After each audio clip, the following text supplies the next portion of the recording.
Salut à tous, j'espère que vous allez bien. Aujourd'hui, on se retrouve pour une nouvelle vidéo. On va parler de la peinture qui est juste là. Bon, pour l'instant, il n'y a que le croquis, vous ne devez pas voir grand-chose. Vous le verrez mieux en vidéo juste après. En fait, aujourd'hui, on va voir une méthode pour comprendre comment faire un dessin, un croquis préparatoire pour une peinture, avec une perspective un petit peu complexe avec pas mal de bâtiments. Aujourd'hui, sur le croquis ici, on va faire une perspective à 2 points. Il y en a un qui est tout à droite ici, donc tout converge vers la droite, et en même temps, ça converge vers le haut avec des bâtiments qui sont assez hauts.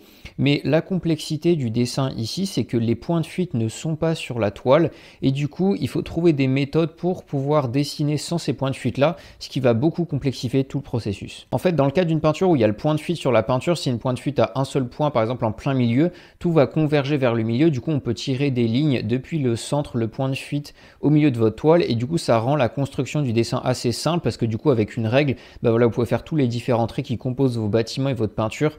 C'est assez simple comme méthode. Il y a plein d'autres vidéos sur internet si vous voulez aller voir comment le faire. Mais ici, comme le point n'est pas sur la peinture, du coup, c'est un petit peu plus compliqué. Il faut trouver d'autres références, comparer, mesurer des angles sur la référence pour pouvoir faire son dessin. Donc voilà, je vais essayer de vous donner plein de petits conseils pour y arriver plus facilement dans vos prochains croquis. N'hésitez pas à vous abonner et à liker la vidéo si ça vous plaît. Et puis on passe tout de suite du coup au premier conseil.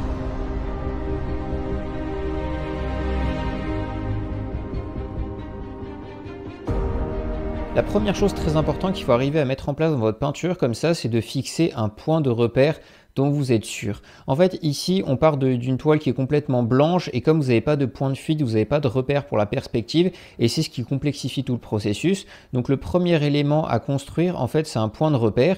Ici, vous voyez que sur ma référence photo, il y avait un espèce de petit muret au premier plan. Et on voit qu'il y a un point de fuite qui est tout à droite parce que le muret est plus petit à droite qu'à gauche. Du coup, si on continuait jusqu'au bout, on finirait par avoir un point avec les deux lignes qui se croisent. Et du coup, j'ai utilisé ça comme repère pour ma peinture. En fait, je trouve que c'est l'élément le plus simple dans tous les bâtiments qu'on a après avec les différentes tours du château et tout ça. Ça devient assez compliqué. Et du coup, ce petit muret, je trouvais que c'était l'élément le plus simple. Et du coup, je vais m'en servir comme repère pour construire toute ma perspective. Donc pour faire ça, j'ai commencé par prendre une grande règle. Là, vous voyez que j'ai pris un manche à balai parce que ma toile est assez grande. C'est du format 15F, je crois que c'est 65 par 52. Donc ça commence à faire une belle taille. Pour mes règles habituelles, c'est un peu grand. Et du coup, avec mon manche à balai qui me permet de faire une ligne droite, je le place en bas, je fais une première ligne. Ça, c'est un petit peu arbitraire en fait. Et je vois qu'elle est un petit peu de travers sur ma référence. Donc j'essaye de faire la même chose. Et ensuite, pour faire la deuxième, en fait, je compare simplement la taille du muret à droite et à gauche de ma référence et j'essaie d'avoir le même rapport sur ma toile ici, ce qui va me permettre de définir en fait l'angle entre la droite et la gauche. Comme j'ai un côté plus petit que l'autre, du coup en traçant les deux lignes, j'ai ma perspective qui est créée. Une fois que j'ai fait ce premier muret, on peut voir que du coup on a la perspective qui se construit. En fait, une méthode, ça serait de se mettre sur quelque chose de plus grand et puis de pointer le point de référence, le point de fuite pour les deux cas en haut et puis à droite et puis de construire sa perspective avec ça. Ici, j'avais envie de garder un petit peu cet aspect complexe pour le croquis, du coup je ne l'ai pas fait et du coup j'ai essayé de me fonder sur le muret que j'avais fait pour construire tout le reste. Donc ensuite, les autres éléments qui vont être très très fondateurs de mon croquis, ça va être toutes les lignes verticales des différents murs et des tours. Et du coup, pour faire ça, ce qui est le plus simple, en fait, c'est de faire le trait qui est droit. Comme on a une perspective à 2 points, le point qui est en haut, il va y avoir une ligne droite là où on regarde. Et puis après, toutes les lignes vont s'articuler autour en étant de plus en plus penchées, exactement comme si on avait un point de fuite au milieu, simplement là, il est vers le haut. Et du coup, j'ai commencé par tracer la ligne qui était verticale. En fait, celle-là, on sait où est-ce qu'elle est. Elle est très simple à faire. Et ensuite, au fur et à mesure que je m'écartais de cette ligne, j'ai fait des lignes qui étaient de plus en plus penchées.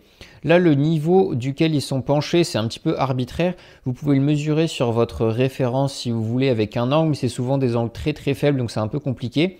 Donc là, en fait, il faut simplement tracer la ligne au milieu. Après, je trace la suivante en m'écartant un tout petit peu. Et au fur et à mesure, je m'écarte de plus en plus en prenant comme référence la ligne que j'ai fait avant. C'est un peu arbitraire comme méthode, c'est moins précis que si on avait le point pour de vrai. Mais là, étant donné qu'on ne peut pas le tracer et que c'est des angles très petits, c'est compliqué à mesurer. Et je trouve que c'est une bonne méthode pour le faire. Une fois que j'ai fait tous ces éléments qui sont assez simples à faire parce qu'on a une référence dont on est sûr, je passe du coup à la deuxième étape où là, pour le coup, pour les éléments un peu plus complexes, ça va être la pente des toits, ça va être la pente des fenêtres, tous ces petits éléments-là. En fait, pour faire ça, je mesure à chaque fois l'angle sur ma référence, c'est-à-dire que je prends mon pinceau comme ça, je regarde de loin et avec mon pinceau, je vois quel angle angle et sur ma référence. Et une fois que je l'ai pris, j'essaye de le faire exactement le même sur ma toile et de tracer des grands traits comme ça au fur et à mesure. Et en prenant les angles, en essayant de voir comment ça tombe bien par rapport à la moitié des tours, par rapport à ma référence et tout ça, en fait, petit à petit, on arrive à reconstruire les choses. Il faut prendre son temps, il ne faut pas hésiter à remesurer plusieurs fois sur sa référence pour avoir la bonne chose. Et puis ce qui est toujours important, c'est de bien se référer à ce qu'on a fait avant sur la toile, c'est-à-dire de comparer une fenêtre par rapport à une autre, comment elle est placée, quel est l'angle, où est-ce que le mur tombe avec le bon angle et tout ça. Comparer au fur et à mesure les choses pour que ça tombe bien les unes en face des autres à la fin de votre croquis. C'est vraiment le point qui peut être compliqué quand on fait des croquis un peu complexes comme ça où la perspective est mal définie, c'est qu'on peut commencer à faire une tour, on fait la suivante et puis on se rend compte qu'à la fin les toits ils sont complètement penchés et rien ne tombe les uns en face des autres et ça fait un truc un peu brinque-ballant qui fait un effet bizarre. Donc pour pas que ça arrive, il faut vraiment commencer par les éléments dont vous êtes sûr et ensuite toujours se référer à cela pour faire les suivants. Ça vous aidera vraiment beaucoup à ce que votre château tienne debout à la fin et qu'il n'y ait pas des tours qui partent un peu dans tous les sens.